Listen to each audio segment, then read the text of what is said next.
over the years, there have been numerous patents filed by video game companies that just wind up turning into nothing, at least for the time being anyway. Like, who knows if anything will ever come of these things. Like, as an example, a few years back, Nintendo had filed this patent for what looks like a Game Boy cover for a phone.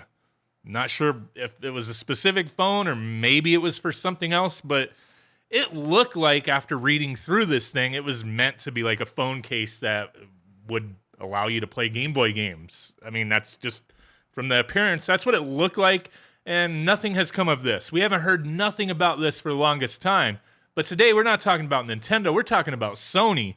Not too long ago as well, Sony had filed this patent, which was a few years back as well, for an object control system, an object control method, which is a robot that, like, deduces user feelings. Like, it sits there and chills with you. There's a lot of interesting information. I did videos and all this stuff in the past. Here's their little mock-up, little lumpy potato boy. But that's what it was. A feeling deduction unit deduces a user's feelings. An internal state management manages the internal state of an object, an internal state of a user, and the basis of the deduced user's feelings. So it was kind of like a little friendship buddy that you'd play like PS5 games with and watch movies, and it could tell if you were feeling depressed, sad, mad, happy, whatever, right? Nothing ever came of that thing. I thought that was kind of funny and interesting. But now we have another patent that was just filed by Mark Cerny on behalf of Sony. It is his invention, or his patent for the company anyway. And this is one, a buddy of mine sent me some information on this last night. I wasn't aware of this. David Razzo, appreciate it, bro. But this again starts bringing up the idea of backwards compatibility for the PlayStation 5. As you see at the top, backward compatibility through use of spoof clock and fine grain frequency control. This whole thing, it's a very, very, very long document, very recently filed and just became public. But there's a lot of information here. I'm not going to read through all this, but essentially it's talking about like clock frequencies and changing the system to match like other systems and stuff like that. I mean, there's a lot of detail here. I will put a link to this patent because I'm not going to read through all this. There's a lot of methods of claim on how this thing's supposed to work, what it comprises of, and so on and so forth. I mean, we could scroll for days with the description here. I mean, it's just talking about input, outputs, and stuff like that. And a lot of people, from what I've seen, some articles out there, are starting to say, hey, I guess we're going to be getting backwards compatibility on the PlayStation 5. And I remember before the PS5 came out, there was a lot of talks on that kind of stuff. Oh, we're going to have backwards compatibility from PS1 all the way to PS4. And that's not what we got. We got PS4, pretty much the entire library. I think there's still a handful of games that may have issues on the system. But I also wonder at the same time, like, how important is backwards compatibility to people? It's a thing I've seen so many different arguments. And I don't say argument in a negative fashion, because everybody has their idea of value and what they want, video game system for. And one of the arguments that I've seen that doesn't care about backwards compatibility for the most part is like, hey, if I'm buying a new system, it's because I want to play new games. Now, that's understandable to me as well, because I think the vast majority of people who buy a PS5, that's what they want to do. They want that system to play the newest and latest and greatest games, right? Not to get into a big old debate about how there really hasn't been a lot for these current generation systems that were at one point the next generation of systems.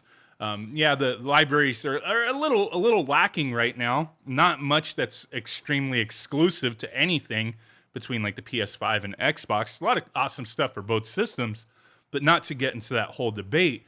But that's what a lot of people, and I imagine most people buying the system, that's what they want it for. Now, going backwards one step, PS4, to me, was at least a smart move with, droughts of games coming, not too much in the way of games that came out in the first year, upgrades to previous games, stuff like that. So I think previous step was definitely good, and a lot more people care about that than I would imagine PS3, PS2, PS1. I care about that stuff. I'm not saying I don't, but I just imagine a big segment of the consumers, they don't care about that stuff. It's a certain, subset of gamers who are like, I'll buy this system if it plays every PlayStation game. And that would be some good value. Is it something that Sony necessarily would make extra money doing? If it was a simple thing, or it wouldn't be simple, but if it was a simple thing on the user end of you take your disc from PS1, 2, 3, pop it in there, and it plays miraculously, it just plays through some kind of software emulation or some kind of way where they've emulated the system or made it compatible with the PS5.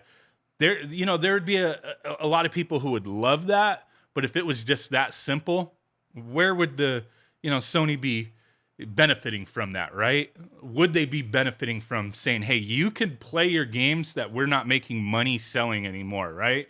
That's why I'm always kind of skeptical with the backwards compatibility thing with all the rumors and stuff that goes out there, because how likely is it that a company's really going to give too much a crap about that when they're not going to make money off of it? So when I hear backwards compatibility, now I know like Xbox and Microsoft, they've done a lot better job with that. It's not fully encompassing of the entire Xbox line of games, but they've done a pretty decent job in my opinion.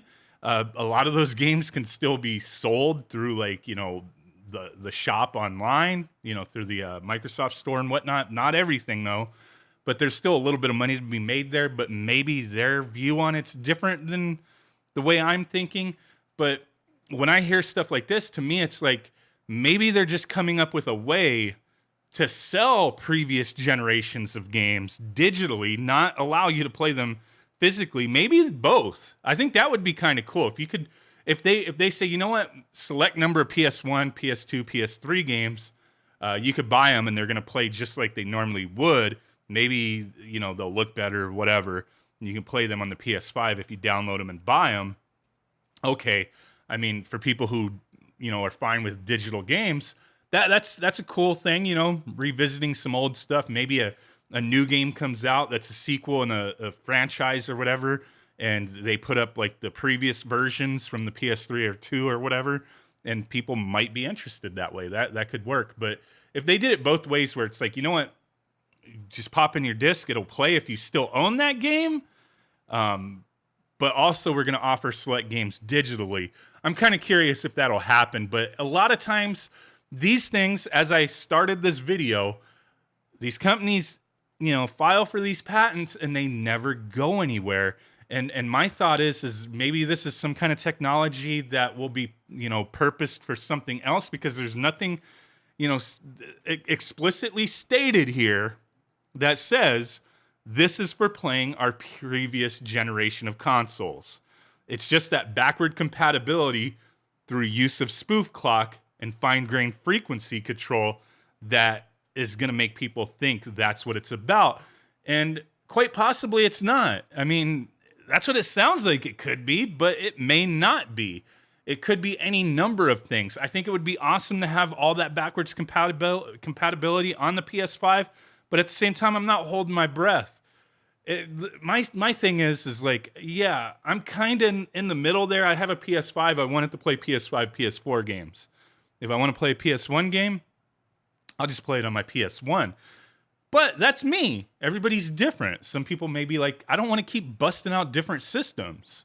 If I was able to play my old games on my current system, that would be great. That's value for the end user, but is there going to be value for Sony themselves? Are they going to be able to quantify this monetarily as far as business sense goes? Like, we're going to make money doing this. I don't know. Just depends on the way they go about it, if they go about it, right? Let me know your thoughts down below. Really do appreciate every single one of y'all watching and hanging out with me. We got more videos to come, so stay tuned for that. Appreciate y'all. Big ass blurry thumb butt like a Bigfoot. Bye.